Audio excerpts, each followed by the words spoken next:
Small business owners, entrepreneurs, medium startups, and VCs, this one's for you. Welcome to Beyond the Bottom Line, Balancing Evolution with Execution, hosted by Elevate Talent Solutions founder and CEO, Ron Miller.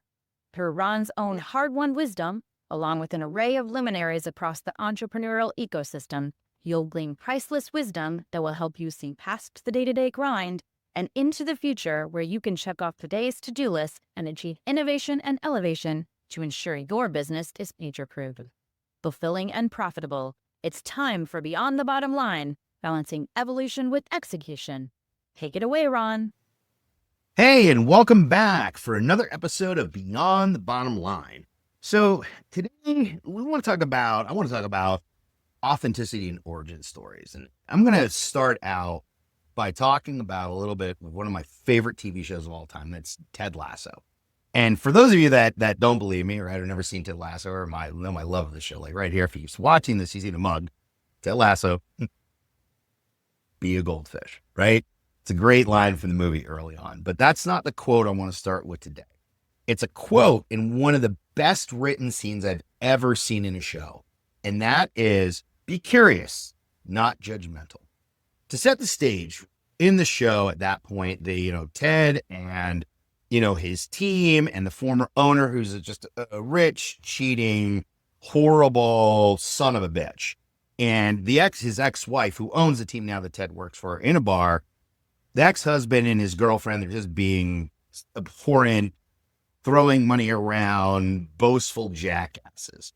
And Ted challenges him to a game of darts, which he starts intentionally losing on to get the bet, because his bet really is if he wins, the ex-husband has to stay away from the team and out of the owner's box while the ex-wife owns the team. Period. End of it. That's the bet.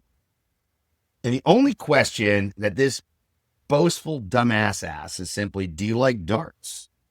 Doesn't ask him anything else. Just assume, judges. And at the end of it, as Ted was letting him win and kind of baited him in, he ends with, right before he kicks his ass and does the impossible, he says, I saw a quote by Walt Whitman on driving his kid to school one day. He spent his life trying to figure out why people always gave him a hard time and always looked down on him. The quote was, be curious, not judgment.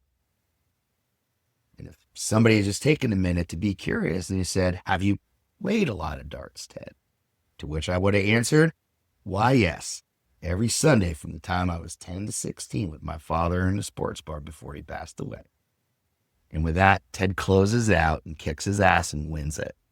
And the ex-husband has to put the tail between the legs, go back to his money, and then he skirts away because he was embarrassed because he was judgmental and not curious. It's a great scene. If you've never seen the show, I highly recommend it. But let's get into this episode, because really, at the end of the day, that's the thing, isn't it? I think we've all gotten so caught up in judging the value of someone's story by how dramatic it sounds, or how dark the struggle was, or how shiny the comeback is. But here's the truth. None of us needed a redemption arc. You think because you're not broken, you don't have something to say. I think that all the time, right? I don't think because I'm not completely broken, I don't have anything to say. Some people, they were built in fire. Others were built in silence and hard work. And not everyone gets a Hollywood comeback or ending, right? Just because my story doesn't sell tickets or your story doesn't sell tickets doesn't mean you didn't build something real or part of something real. And it doesn't mean that you can't do it again and again and again. So this episode's kind of a call out. It's a reality check, because somewhere along the line, we all started believing that your worth is tied to your wounds. And that's not truth. That's marketing, right? So kind of let's get into it. And what set me off down this topic rabbit hole today was I woke up this morning, I get on LinkedIn as I get going for the day, and I see this article that somebody had written. And again, I'm not going to name the article. I'm not going to name the person, because it's not about calling out. It's about seeing what I'm seeing. And some of you might have seen the same Forbes article. It is the 10 things to really tell your origin story. How do you tell your story better? And it's all about sharing your origin story, sharing what you've overcome, what podcasts you listen to that shape you. And listen, podcasts I listen to, I don't even listen to my own podcast because I don't like to hear myself talk. I listen to the recordings before it goes out and make sure that it's good. I got people that do it as well, but I'll sit and listen to, you know what I listen to? I listen to like New Heights, right? Because who doesn't like New Heights, right? There's like 2 or 3 that I listen to, but I'm not a big podcast listener. I'm just not. Doesn't mean that I can't lead, I can't build, I can't. So what? Unless I like podcasts, I can't help you. You know, unless I like certain things, I can't help you because I don't have a stack of books and an avid reader. I can't connect with you. It's crap, right? It's trying to get people to tell a story from a specific point.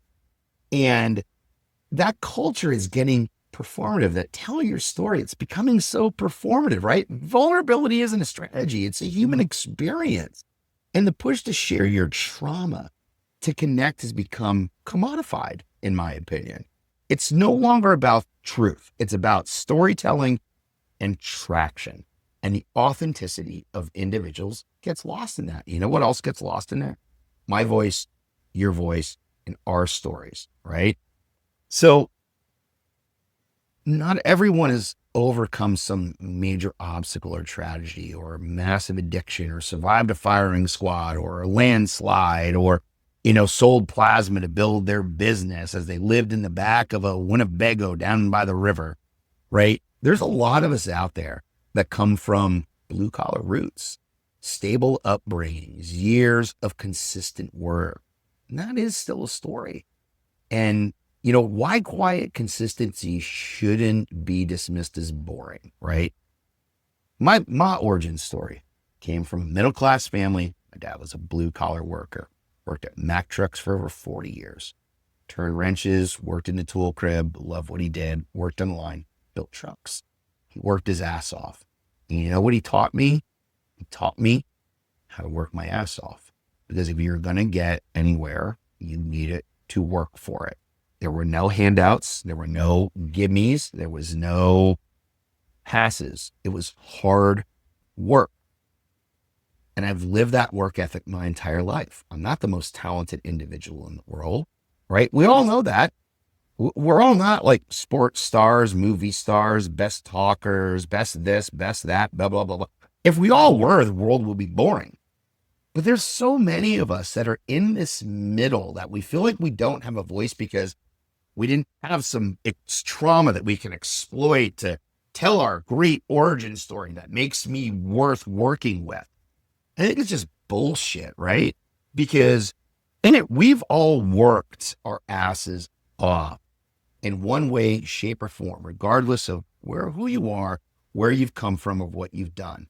There's a story in that, a story about what you've learned, how you've become a better individual from it, and mistakes that you've made and the things that you've seen that have doing it again, you would do something different, but you can't go back and change it, right? I'm not going to sit here and spew my family history of some of the crazy shit. Listen, we all have crazy families. We all have people in our lives that you just like scratch your head like, I don't know how you survive, or we don't talk to anymore because they're nuts.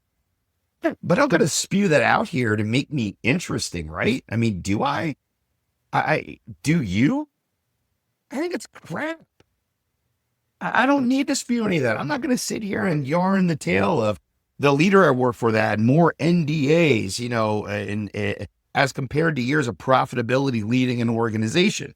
So that's not my story to tell. I can tell you what I learned. I can tell you what I overcame, with my team, how I protected him, and how I did the best job possible, but wasn't perfect the entire time. Just got better, trying to get to do what was right. But it's not spectacular. And maybe it's boring, but should the boring be dismissed because it's not quantitative? I think our authenticity and our stories are being held hostage by funnels. And let me get to not just the post this morning that I alluded to, but so many of these other ones that we see out there that we see the same thing about telling your story, getting your brand right, getting this right. Free webinar on how to do this, free webinar on how to really get yourself noticed on LinkedIn. And it's always just enough of a teaser, posted generally by the same people that are like, by doing these 5 steps, I now have 50,000 a month in funnels. You could get there too. You could be in $1 million of billing in 6 months. And all the while teasing you to come in to unravel your great origin story, your hero arc for $599, because it's never just about the free webinar to help you get there. It's about the pull to get you in and so close to doing it that you need that little extra help to tell your story. And it's the same people charging $599 for that course to draw you in are the same ones boasting about how they get there. And that's not mentorship. It's manipulation with better lighting. It really is. Why don't we all just start normalizing the study builder? I know it's not glamorous, right? I blame reality TV on this, right? Like the Kardashians, the Valley, the 90-Day Fiancé, the 60 Days After, the Real Housewives. It's all made up, scripted bullshit by people that are so unimportant at the end of the day. But unless we do that with our lives somehow, we lose authenticity of being someone to be chosen to work with, or enough interestingness in order to engage to see if we are a good fit for your job or your business as a consultant or an employee for your organization. I'm sorry that so many of us have study builder lives, but think about the value of the person who's always just been there, improving little by little. They don't have a I lived in my car montage. They just show up and do the work and do it well and learn and want to get better and want to make a difference. And that's more relatable and reliable than 90% of the polished bullshit of the influencer stories that are out there. Really think about it, right? We got to normalize the study builder. What actually builds trust? Consistency, integrity, quiet wins that nobody is out there applauding and clapping for all the time. And it's not a LinkedIn post with a moody headshot, a cute selfie, and piano music in the background, right? It's not. And let me close with authenticity. Authenticity in someone is in the eye of the person judging. So you could be your authentic self, but if they feel like you're not authentically for them, well, then is it real authenticity or is it manufactured authenticity? And we've blurred the lines with both the bullshit so badly now that unless you have an arc in a hero's story, you're being told that your story is not worthwhile. And I think that's total and utter bullshit. I really do. So let's close it with this.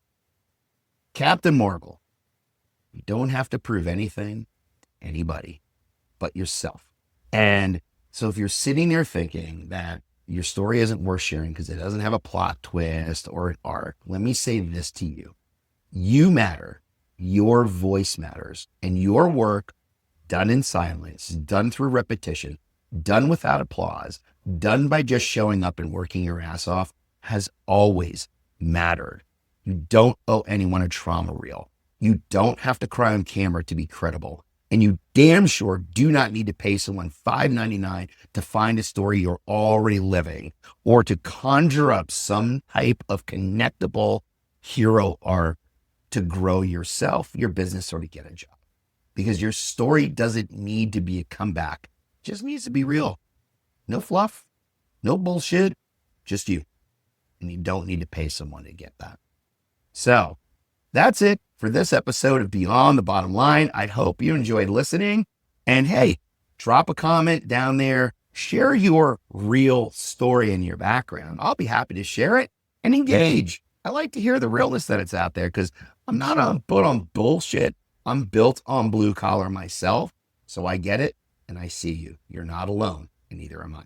Till next time. Thanks for listening to this episode of Beyond the Bottom Line, Balancing Evolution with Execution, hosted by Ron Miller, CEO of Elevate Talent Solutions. You can learn more about him at elevatetalentsolutions.net and by following him on LinkedIn. This podcast was developed, edited, and produced in partnership with Courtney Reimer of Sounds Great Creative Podcast Strategy.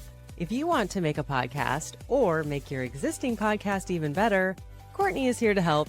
Find her on LinkedIn, that's Courtney with a C, Reimer, or at soundsgreatstrategy.com. Special thanks to Adrian Ruthard for keeping us all in line. Adrian is also the CEO of boutique marketing firm ACR Ventures. Check her out at acrventures.com.